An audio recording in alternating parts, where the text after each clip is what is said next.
এবার ভারতীয় হাইকমিশনারকে তলব করলেন বাংলাদেশ। বাংলাদেশ ভারতীয় হাইকমিশনারকে তলব করছেন। ভারতের চোখের দিকে চোখ তুলে কথা বলছেন। দেখুন, প্রাণ সম্পন্ন কোনো কিছু যদি একেবারে প্রাণহীন আচরণ করে, নির্জীব, প্রতিক্রিয়াহীন, আমরা ভারত বাংলাদেশের সম্পর্কটা এরকম দেখে এসেছি দীর্ঘ সময়।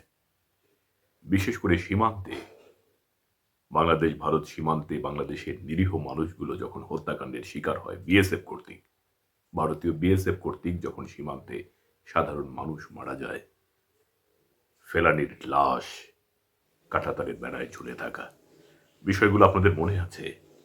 বাংলাদেশের পক্ষ থেকে আমরা কি দেখেছি? আমরা বিগত সরকারের সময় দেখেছি যখন সীমান্তে মানুষ মারা যায়, বাংলাদেশের পররাষ্ট্রমন্ত্রী এমনভাবে কথা বলে মনে হয় যেন ভারতের পররাষ্ট্রমন্ত্রী তাদের পক্ষ নিয়ে কথা বলছে।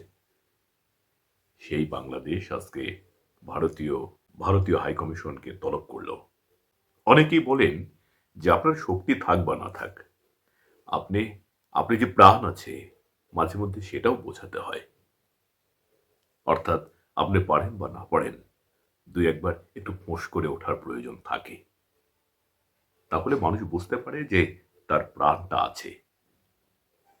এই যে চিন্ময় কৃষ্ণ দাস ব্রহ্মচারীকে গ্রেপ্তার করা নিয়ে যে আন্দোলন বাংলাদেশে এবং ভারতে শুরু হয়েছে, বিশেষ করে ভারতের হিন্দুত্ববাদী বিভিন্ন দল এবং সেখানে রাজনৈতিক দল বা তাদের মিডিয়া যে কার্যক্রম চালাচ্ছে, সেখানে হিন্দু সংঘর্ষ সমিতি নামে একটি সংগঠন আগরতলায় বাংলাদেশের সহকারী হাইকমিশনের সামনে তারা এই যে মিটিং করতে গিয়ে যে বাংলাদেশের এই হাইকমিশনের মূল ফটক ভেঙে ভিতরে ঢুকে গিয়ে তারা যে ভাঙচুর করল, বাংলাদেশের জাতীয় পতাকা অবমাননা করেছে, যে পরিস্থিতির সৃষ্টি করেছে, যা স্পষ্টত আন্তর্জাতিক আইন লঙ্ঘন করেছে।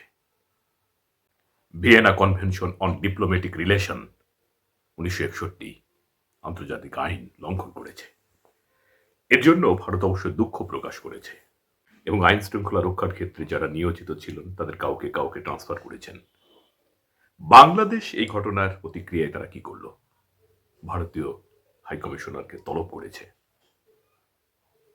ভারতীয় হাইকমিশনার এসেছে এবং বলেছে তারা কোনো একটা বিষয়কে কেন্দ্র করে বাংলাদেশ ভারতের যে বহুমুখী সম্পর্ক, এই সম্পর্ককে তারা সীমাবদ্ধ করতে চান না, বা বাংলাদেশ এবং ভারতের যে বন্ধুত্বের সম্পর্ক সেটা অটুট থাকবে। ব্যাপারটা তো এটাই, বাংলাদেশ ভারতের সঙ্গে সম্পর্ক ঐতিহাসিক। এখন যে ভুল বোঝাবুঝির সৃষ্টি হচ্ছে বা যে বিষয়গুলো নিয়ে আসা হচ্ছে, এর জন্য তো 47 হয়েছিল, তাই নয় কি?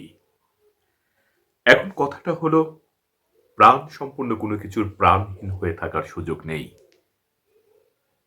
আপনার কতটুকু আপনার ক্ষমতা আছে বা না আছে, আপনি মানুষ হিসাবে আপনার স্বাধীনতা, আপনার অস্তিত্ব, আপনার ব্যক্তি সত্তাকে টিকিয়ে রাখার জন্য মাঝে মধ্যে অন্যকে এটা জানান দেওয়ার প্রয়োজন কি একেবারেই নেই আপনার উপর অন্যায় হচ্ছে, আপনার উপর যেটা হচ্ছে সেটা সঠিক নয়। তো এখন কিছুটা আমরা উপলব্ধি করছি যে বাংলাদেশ তার প্রতিবেশী রাষ্ট্রের দিকে একটু চোখ তুলে হয়তো কিছু বলার চেষ্টা করছে।